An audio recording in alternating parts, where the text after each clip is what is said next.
다 같이 사도신경 하심으로 3월 13일 수요일 새벽 예배를 하나님 앞에 드리겠습니다. 나는 전능하신 아버지 하나님 전지의 창조주를 믿습니다. 나는 그의 유일하신 아들 우리 주 예수 그리스도를 믿습니다. 그는 성령으로 잉태되어 동정녀 마리아에게서 나시고 본디오 빌라도에게 고난을 받아 십자가에 못 박혀 죽으시고 장사된 지 사흘 만에 죽은 자 가운데서 다시 살아나셨으며 하늘에 오르시어 전능하신 아버지 하나님 우편에 앉아 계시다가 거기로부터 살아있는 자와 죽은 자를 심판하러 오십니다.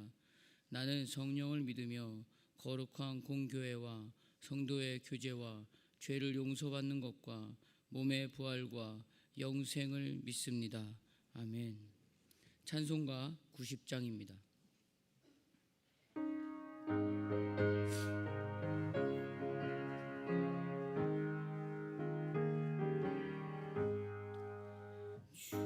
예수 내가 알기 전 날 먼저 사랑했네.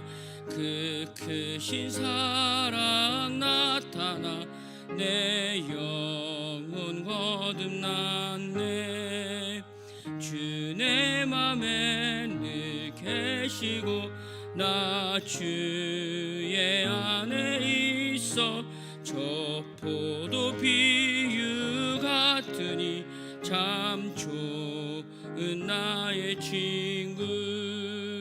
내 친구 되신 예수님 날 구원하시려고 그 귀한 몸을 버리사 내 죄를 대속했네. 나 주님을 늘 믿으며 그 손을 의지하고 내 몸과 마음을 바쳐서 끝까지 충성하리. 내 진실하신 친구여 그 은혜 내려주사 날 항상 보호하시고 내 방패 되옵소서. 그 풍성한 참 사랑을 네 능히 이길 소냐. 날 구원하신 예수는 참 좋은 나의 친구. 우리 이 시간 함께 기도하기를 원합니다. 교회를 위해서, 나라와 민족을 위해서, 오늘 드려질 예배를 위해서 함께 기도하겠습니다. 또한 오늘 말씀을 내가 들어야 될 그 말씀이 되도록 함께 기도로 간구하는 시간 되시기 바랍니다. 담임 목사님의 사역과 건강을 위해서도 기도 부탁드립니다. 사역의 모든 걸음의 위로와 치유와 생명의 증거가 나타나는 역사의 현장을 주님 경험케 해달라고, 또 그런 증거들이 나타나게 해달라고 기도 부탁드립니다. 원로 목사님의 건강을 위해서도 기도해 주시기 바랍니다. 특별히 오늘 수술을 앞둔 환우가 있습니다. 그 환우의 치료와 회복을 위해 기도 부탁드리겠습니다. 우리 같이 기도하겠습니다. 좋으신 하나님 감사합니다. 하나님의 교회, 하나님의 나라, 하나님의 민족이 정말 주 안에서 하나 되길 원하고, 정말 주 안에서 정말 오직 하나님을 예배하며 찬양하는 아버지 그 걸음 앞에 서기를 간절히 소망합니다. 주여 인도하시고 기름 부어주셔서 하나님의 사랑 안에 늘 머물러 하나님 자리할 수 있도록 주께서 인도하여 주시옵소서. 진실하신 그 하나님의 사랑을 알고 그 은혜 안에 아버지 안에 늘 거할 수 있도록 주께서 붙잡아 주시옵소서. 오늘 말씀 가운데 주께서 기름 부어주셔서 전하는 자나 듣는 자나 동일하게 주의 은혜를 경험하게 하시고 주의 그 놀라운 사랑 안에 다시 한번 엎드려 기도하는 시간 되게 하여 주시옵소서. 아버지 하나님, 담임 목사님 그 걸음걸음마다 사역의 건강과 아버지 하나님 성령의 충만함을 허락하여 주셔서 아버지 하나님 그 걸음걸음마다 생명의 역사의 현장에 드러나는데 부족함이 없도록 주여 인도하여 주시고, 위로와 치유와 한 영혼이 살아나는 아버지 그 일들 가운데 주의 귀히 쓰임받게 하여 주시옵소서. 원로 목사님 건강을 위해서 기도 부탁드립니다.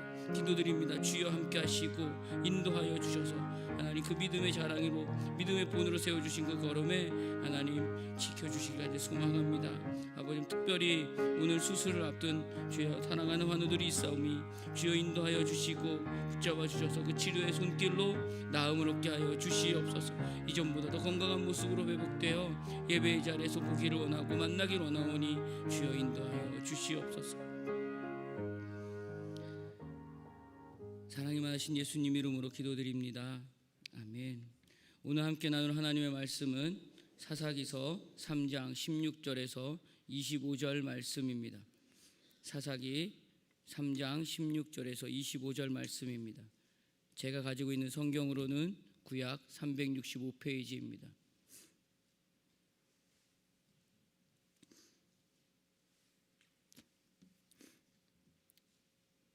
다 찾으셨으면 한 목소리로 읽겠습니다. 에훗이 길이가 한 규빗 되는 좌우에 날선 칼을 만들어 그의 오른쪽 허벅지 옷 속에 차고 곡물을 모압 왕 에글론에게 바쳤는데 에글론은 매우 비둔한 자였더라. 에훗이 곡물 바치기를 마친 후에 곡물을 메고 온 자들을 보내고 자기는 길갈 근처 돌 뜨는 곳에서부터 돌아와서 이르되 왕이여 내가 은밀한 일을 왕에게 아뢰려 하나이다 하니 왕이 명령하여 조용히 하라 하매 모셔 선 자들이 다 물러간지라. 에훗이 그에게로 들어가니 왕은 서늘한 다락방에 홀로 앉아 있는 중이라.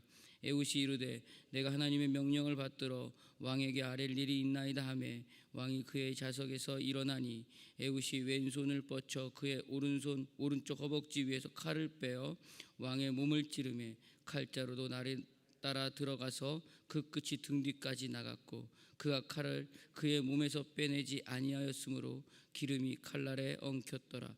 에훗이 현관에 나와서 다락문들을 뒤에서 닫아 잠그니라. 에훗이 나간 후에 왕의 신하들이 들어와서 다락문들을 잠겼음을 보고 이르되 왕이 분명히 서늘한 방에서 그의 발을 가리우신다 하고 그리 오래 기다려도 왕이 다락문들을 열지 아니하는지라. 열쇠를 가지고 열어본즉 그들의 군주가 이미 땅에 엎드려져 죽었더라. 아멘. 333 비전으로 한국의 시대를 준비하라. 이른 영혼, 예수, 교회, 주님의 아멘. 오늘의 말씀의 제목을 하나님의 진심이라고 적어봤습니다. 오늘 함께 우리가 읽은 본문에는 사사 에훗이 이스라엘을 구한 이야기가 등장합니다. 초대 사사 온니엘이 사사로 다스리는 동안 이스라엘은 40년간을 태평을 누립니다.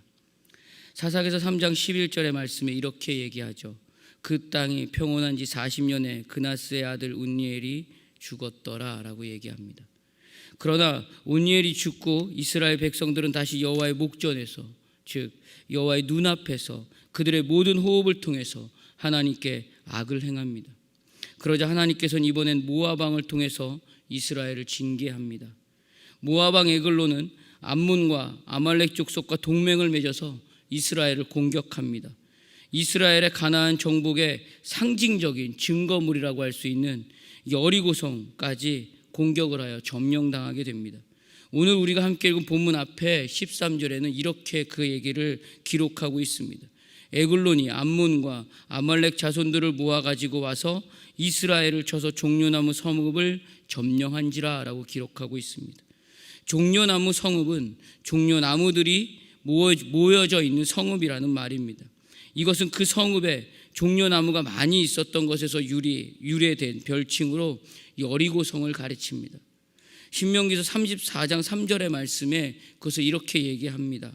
네겝과 종려나무의 성읍 여리고 골짜기 평지를 소할까지 보이시고 라는 말씀을 통해서 종려나무 성읍이 여리고성임을 알 수 있습니다. 그 후 18년 동안 모압 왕을 섬기며 괴로움을 당하게 됩니다. 여기서 우리가 봐야 될 부분이 있습니다.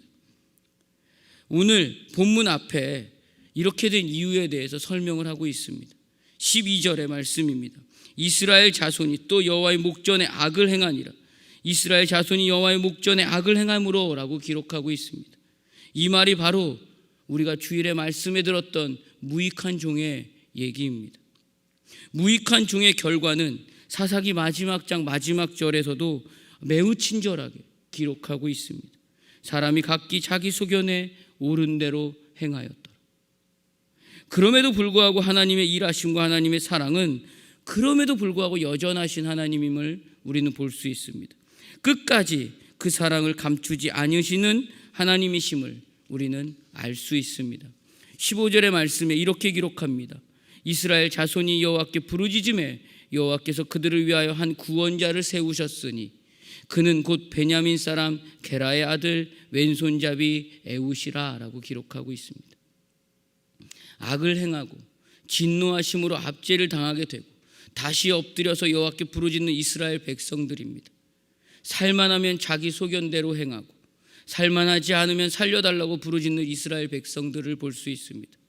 그때 하나님은 베냐민 지파 출신의 에웃을 이스라엘을 구할 사사로 세우십니다. 에웃은 왼손잡이입니다. 여기서 원문을 보니까 그 원문의 해석에 이렇게 되어 있습니다. 오른손을 자유롭게 움직일 수 없는 사람으로 되어 있습니다. 오른손을 사용하는 힘이 부족했다라는 말입니다. 또한 베냐민 지파는 당시 12지파 중에 가장 힘이 작은 지파였습니다. 사람들의 눈으로 볼 때는 경험과 마음과 힘과 생각에 지도자로서 전혀 적합하지 않은 사람이 에웃이었습니다. 매우 못마땅할지도 모르는 사람이 에웃이었습니다. 그 에웃을 하나님은 지금 사사로 세우셔서 이스라엘을 구원하는 그 증거로 삼고 계십니다. 사람들의 눈으로 볼 때, 하나님의 눈으로 볼 때 무엇이 중요한지 오늘 말씀은 기록하고 있다는 것입니다. 첫 사사로 세운 온니엘은 어떤가요? 그와 반면에 누가 봐도 지도자 같습니다. 드비를 정복한 사람입니다. 이미 이스라엘에서 매우 유명한 사람입니다. 용맹함이 인정받은 사람입니다. 가문이나 어떤 것을 봐도 흠잡을 데가 없는 사람입니다. 지도자로 힘과 능력과 재능과 은사와 열심과 용맹함을 다 갖춘 사람입니다. 그러나 오늘 우리가 함께 읽은 본문의 사사 에웃은 그와 비교해서 엄청나게 부족한 사람입니다.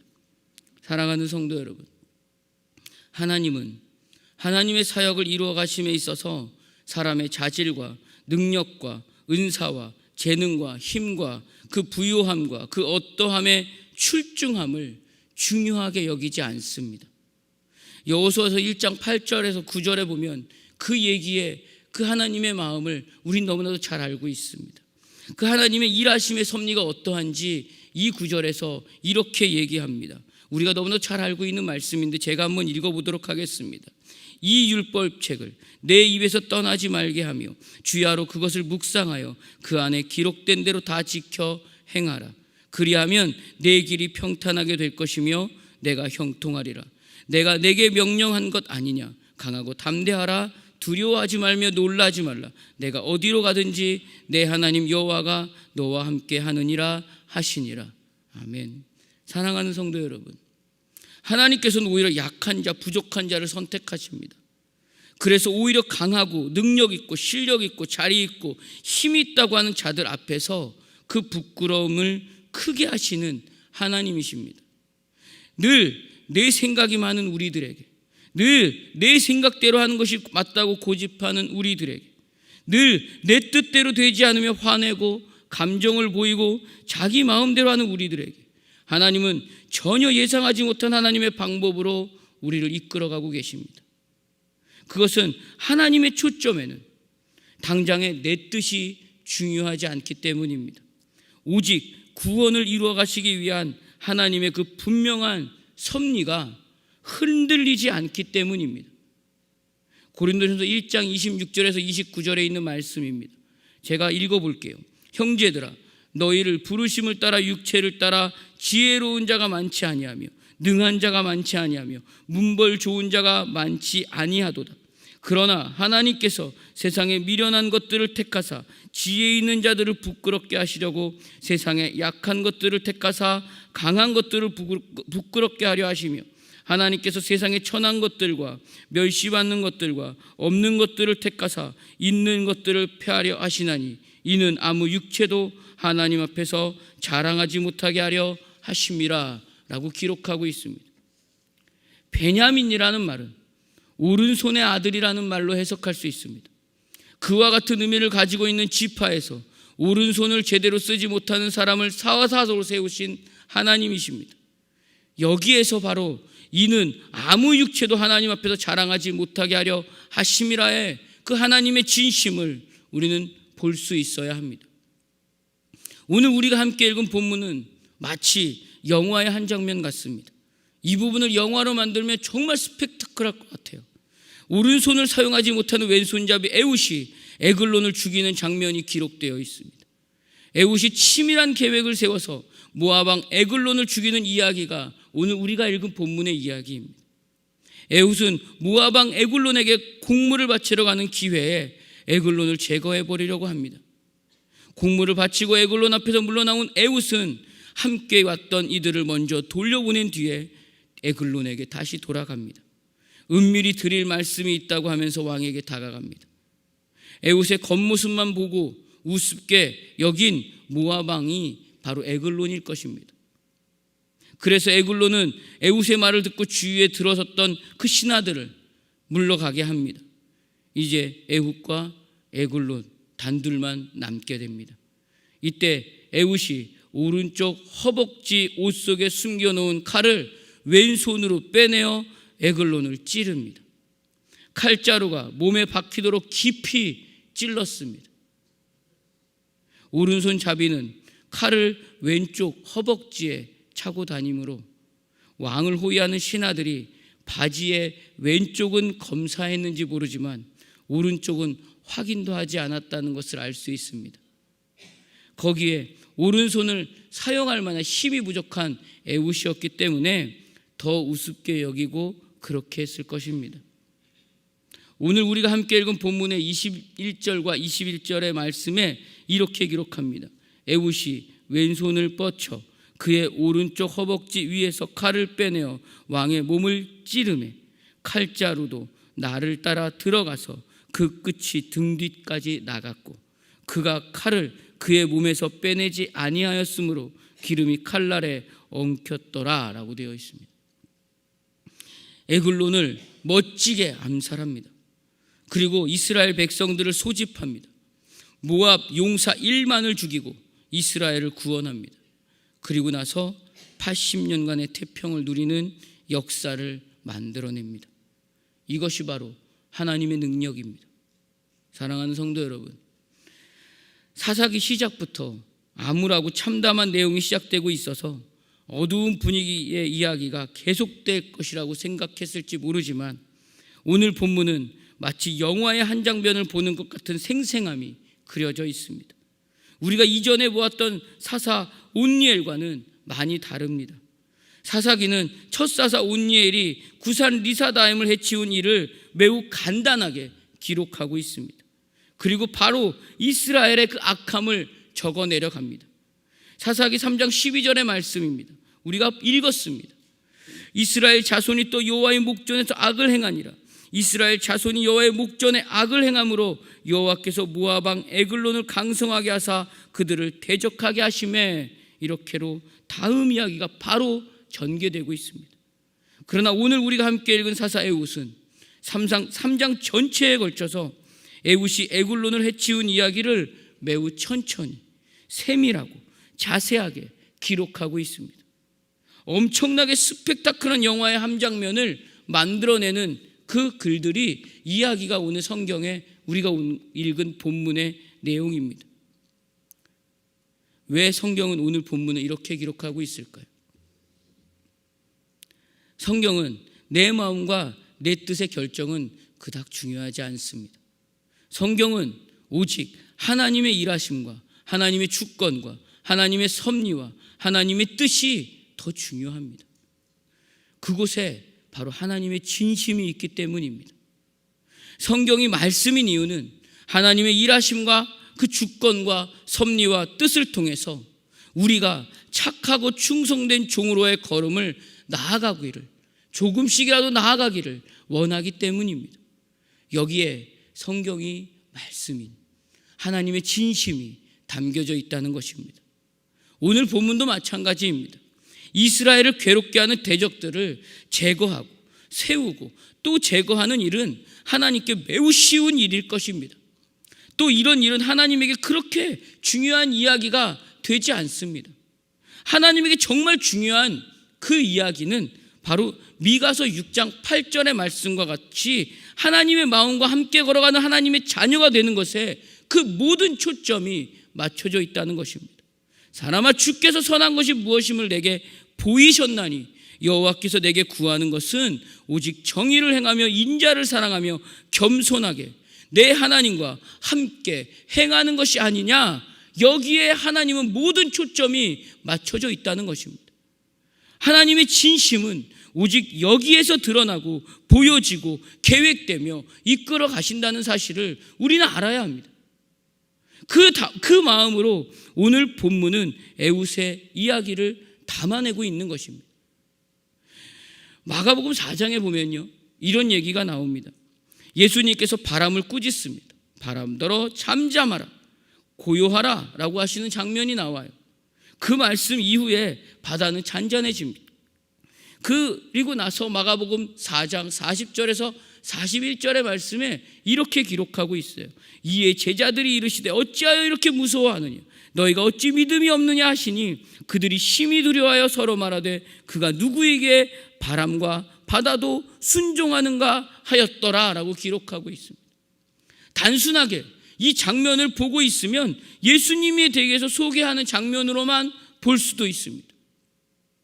그러나 오늘 본문을 통해서 이 장면을 보면 하나님이신 성자 예수님을 감히 누가 평가하고 판단할 수 있을까 하는 것을 우리는 발견할 수 있어야 합니다.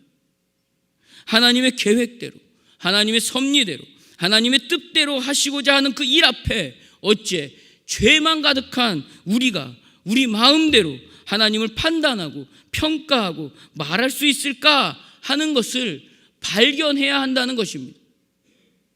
그렇기 때문에 오른손에 약점이 있어서 왼손을 사용한 에웃을 세워서 에글론을 해치우는 일은 하나님께 아무것도 아닙니다. 우리가 볼 때는 정말 스펙타클한 영화의 한 장면일지 모르지만 하나님께는 정말 아무것도 아닌 일이라는 것입니다. 그럼에도 오늘 그 아무것도 아닌 일 같은 사건을 온니엘과 다르게 상세하고 자세하게 그려내고 있다는 것입니다. 여기에서 우리는 하나님의 진심을 볼 수 있어야 합니다. 바로 위에 사사기의 시작을 한번 보겠습니다. 사사기 3장 1절에서 3절에 있는 말씀인데 우리가 같이 한번 읽어보도록 하겠습니다.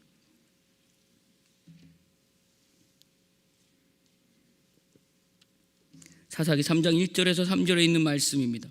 얼마나 하나님의 그 사랑이 대단한지 우리는 볼 수 있어야 합니다. 같이 한번 읽어볼게요. 여호와께서 가나안의 모든 전쟁들을 알지 못한 이스라엘 백성들을 시험하려 하시며 이스라엘 자손의 세대 중에 아직 전쟁을 알지 못하는 세대들에게 그것을 가르쳐 알게 하려 하사 남겨두신 이방 민족들은 블레셋의 5 군주들과 모든 가나안 족속과 시돈 족속과 바알 헤르몬 산에서부터 하맛 입구까지 레마논 산에 거주하는 히위 족속이라.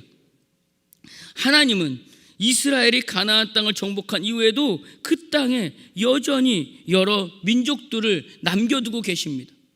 이스라엘은 그들 가운데 살면서 하나님을 외면하고 거부하고 배신합니다. 이스라엘의 배신과 반역과 악을 행함의 시작이 여기에서부터 시작되었습니다. 하나님의 뜻과 하나님의 마음 앞에 하나님께 계속해서 묻지 않았습니다.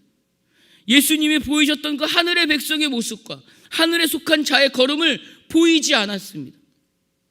우리는 그 걸음이 어떤 걸음인지 주일 담임 목사님의 말씀을 통해서 들었습니다. 어떻게 해요? 엎드려 기도하고요.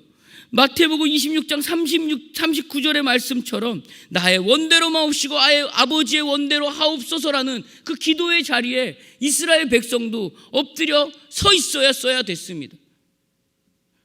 그러나 이들은 그러지 않았다는 것입니다. 이들의 삶의 결과가 이제 나타납니다. 어떻게 해요?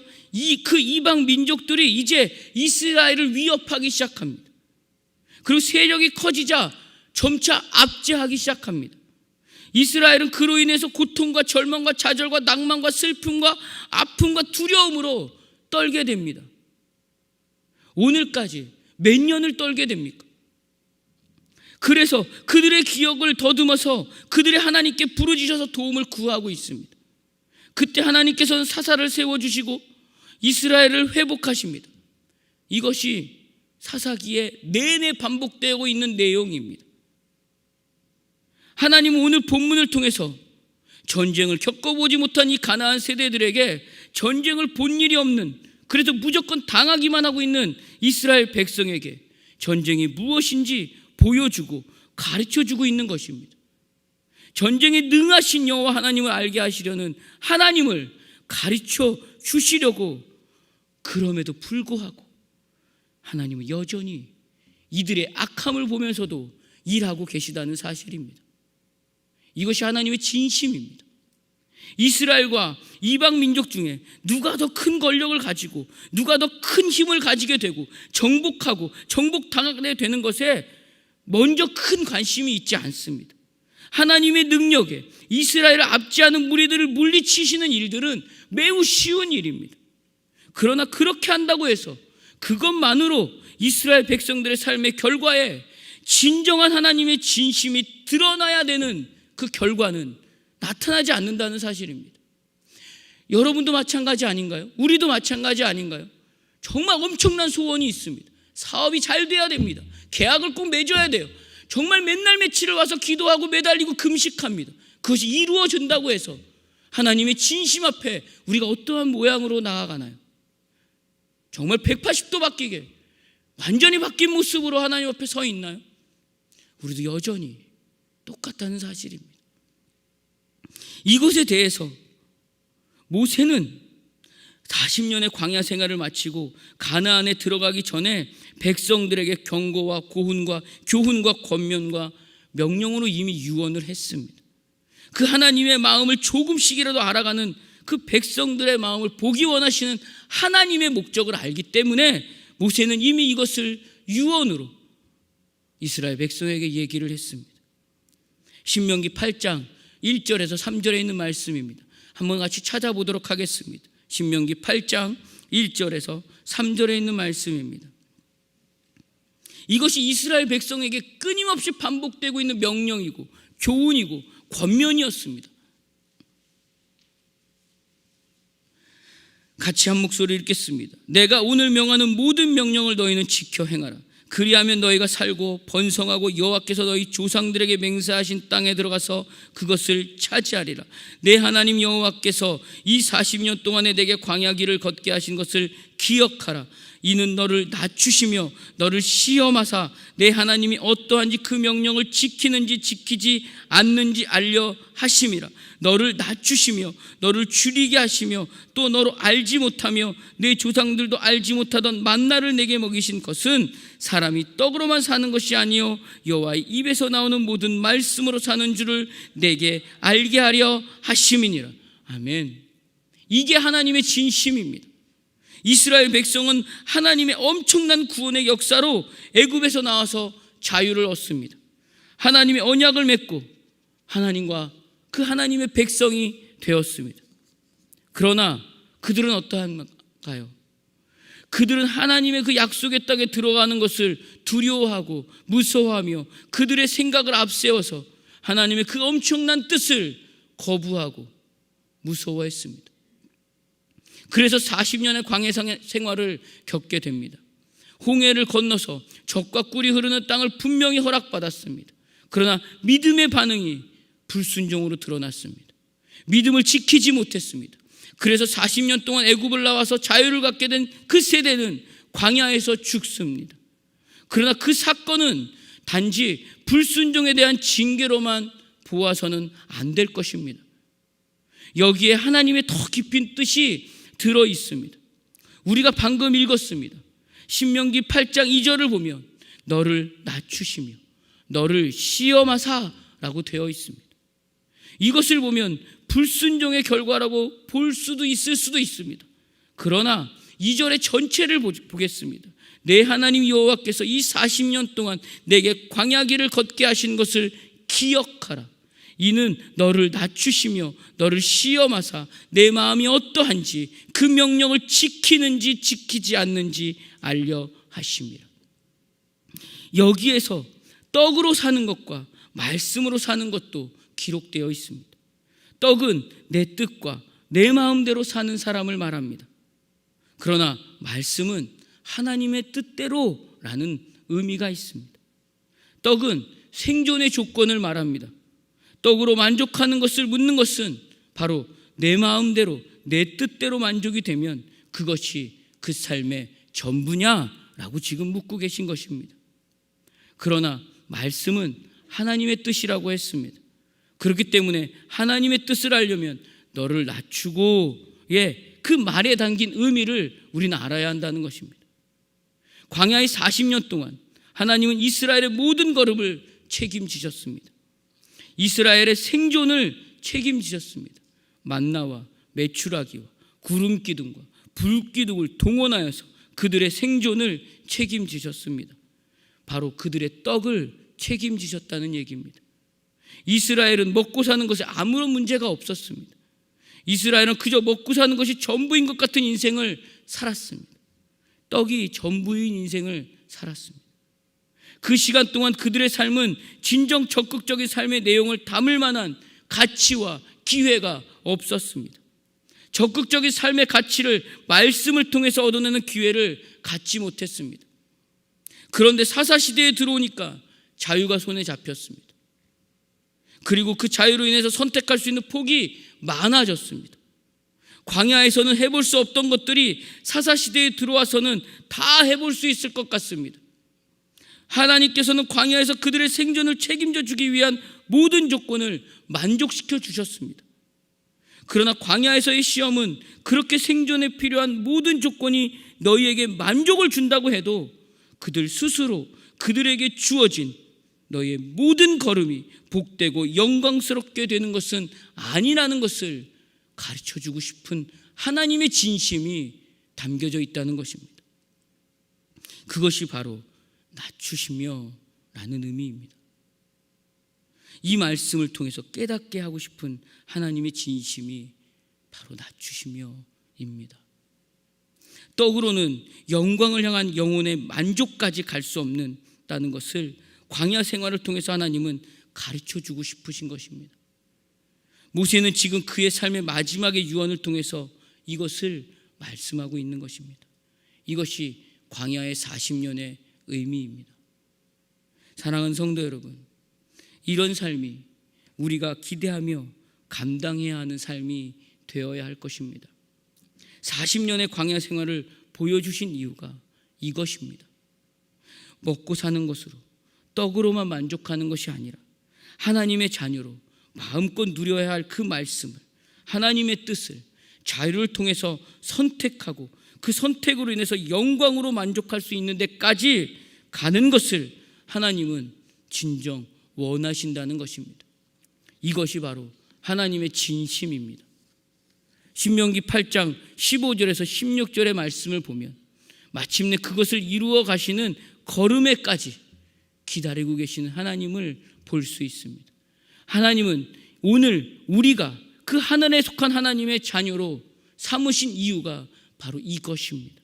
너를 인도하여 그 광대하고 위험한 광야, 곧 불뱀과 전갈이 있고 물이 없는 건조한 땅을 지나게 하셨으며 또 너를 위하여 단단한 반석에서 물을 내셨으며 내 조상들도 알지 못하던 만나를 광야에서 먹이셨나니 이는 다 너를 낮추시며 너를 시험하사 마침내 내게 복을 주려 하심이었다. 아멘. 이것이 하나님의 진심이라는 것입니다. 결국 하나님의 목적은 온전히 우리에게 있습니다. 전쟁에 있는 것이 아니라, 압제에 있는 것이 아니라 온전히 우리에게만 하나님의 관심과 초점이 꽂혀져 있다는 사실입니다. 하나님은 우리가 하나님의 마음 하나하나를 알아가기를 원하시고 계십니다. 그리고 우리가 하나님의 그 마음에 엎드려 기도의 자리를 채워가며 지금도 하나님께 묻기를 원하고 계십니다. 하나님은 오직 우리의 아바 아버지 되기를 진심으로 원하고 계신다는 사실입니다. 우리의 하나님이 되기를 원하는 하나님의 진심이 오늘 말씀을 통해서 우리는 볼 수 있어야 합니다. 바로 우리가 너무나도 잘 아는 말씀입니다. 이 백성은 내가 나를 위하여 지었나니 나를 찬송하게 하려 함이니라. 이것이 하나님의 진심입니다. 내 백성이 되는 것, 또 내 백성이 되고 내 자녀가 되어서 오늘도 우리를 기다리시고 여전히 찾아오시는 우리 아바 아버지십니다. 이것이 하나님의 진심이고 하나님의 사랑입니다. 분명 승리는 우리 것입니다. 예수 안에서 우리는 이미 이것을 보았습니다. 아무것도 아닌 존재로 살아가는 우리를, 지고 망하는 자리에서 넘어진 우리를 하나님은 사명자로 세우시고 자녀로 세우셔서 승리를 만들어 내십니다. 이 걸음에 서 있는 우리는 승리로 이끌어 가시는 오늘 그 하나님의 진심을 알아가야 할 것입니다. 순종은 내가 가진 것을 바치는 싸움이 아닙니다. 순종은 나를 드리는 싸움입니다. 나를 온전히 드리는 그 싸움 앞에 오늘도 여전히 싸워내시는 성도님들이 되시기를 주의 이름으로 축복합니다. 오늘의 승리의 싸움은 그래서 나를 드리며 나를 드리기 위해서 오늘도 그 몸부림을 치고 묻는 그 걸음 앞에 서는 것이 하나님이 원하는 마음입니다. 신앙은 하나님의 이름을 오직 의지하며 오늘을 감당하며 하나님의 자녀로 살아가는 것입니다. 오늘 하나님은 우리에게 하나님의 진심을 그렇게 채워주실 것입니다. 착하고 충성된 종으로 하나님의 진심 앞에 더욱더 거룩해져가는 모습으로 주님 앞에 서는 모두가 되시기를 주의 이름으로 축원합니다. 기도하겠습니다.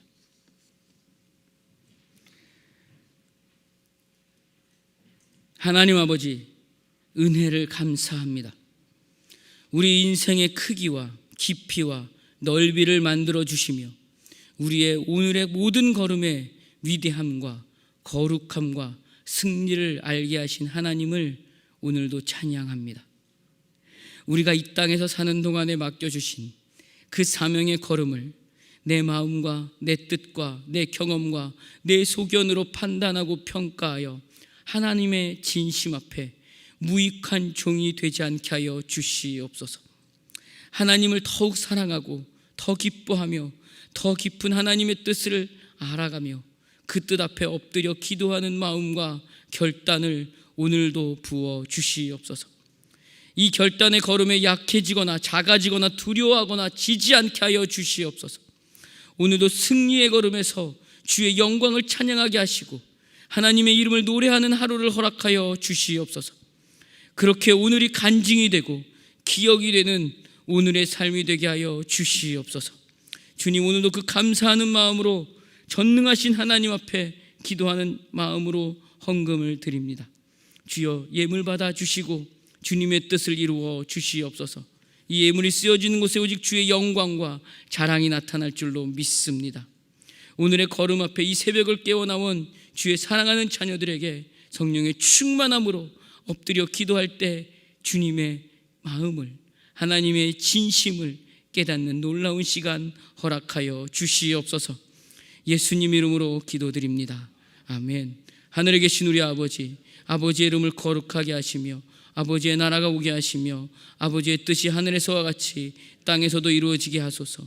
오늘 우리에게 일용할 양식을 주시고 우리가 우리에게 잘못한 사람을 용서하여 준 것 같이 우리 죄를 용서하여 주시고 우리를 시험에 빠지지 않게 하시고 악에서 구하소서.